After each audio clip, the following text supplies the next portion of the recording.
आज के इस वीडियो में हम डब्ल्यूबीसी के बारे में बात करेंगे, जिसको हम ल्यूकोसाइट्स भी कहते हैं। उसके बाद हम देखेंगे डब्ल्यूबीसी के अंदर, तो ये जो है न्यूक्लिएटेड होता है। इसका जो पिगमेंट है वो अब्सेंट होता है, पिगमेंट नहीं होता, कलरलेस होता है। लाइफ स्पेन इसका जो होता है शॉर्ट होता है, 3 से 7 डेज तक का होता है। नंबर इसका जो है 6000 से 8000 पर mm³ होता है। इसका जो फंक्शन है ये प्रोवाइड करता है immunity, defence of against pathogen. मतलब कि ये जो है फंक्शन शो करता है हमारे अंदर पैथोजन इंटर करने के बाद का। उसके बाद हम बात करेंगे डब्ल्यूबीसी, जो कि 2 पार्ट में डिवाइड होता है। पहला है ग्रेन्युलोसाइट्स, दूसरा है एग्रेन्युलोसाइट्स। फिर उसके बाद हम बात करेंगे फर्स्ट पॉइंट के बारे में। तो ग्रेन्युलोसाइट्स तीन पार्ट में डिवाइड होता है। पहला है न्यूट्रोफिल्स, दूसरा है यूसिनोफिल्स और तीसरा है बेसोफिल्स। जो न्यूट्रोफिल्स होता है वो सबसे ज़्यादा होता है, 60 से 65% होता है।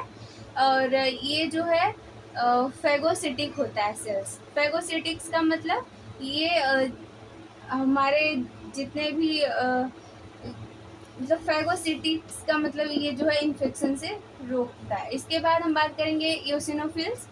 तो इयोसिनोफिल जो होता है इसको हम एसिडोफिल्स कहते हैं।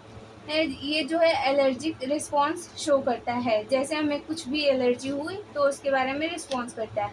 इसके बाद है इन्फेक्शंस कंट्रोल, ये जो हमारे बॉडी में होने वाले इन्फेक्शंस को कंट्रोल करता है।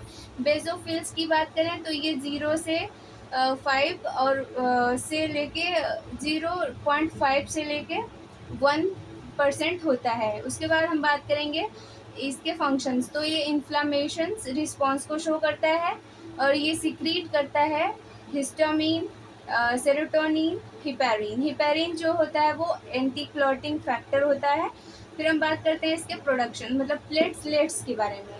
हम आते हैं प्लेटलेट्स के बारे में, तो इसको हम थ्रोम्बोसाइट्स कहते हैं। इसका जो प्रोडक्शन होता है वो फ्रेगमेंट में होता है, सेल का फ्रेगमेंट होता है, जैसे कि यहाँ पे शो किया गया है। इसको हम देख सकते हैं कि जो सेल्स है वो फ्रेगमेंट में शो हो रहे हैं।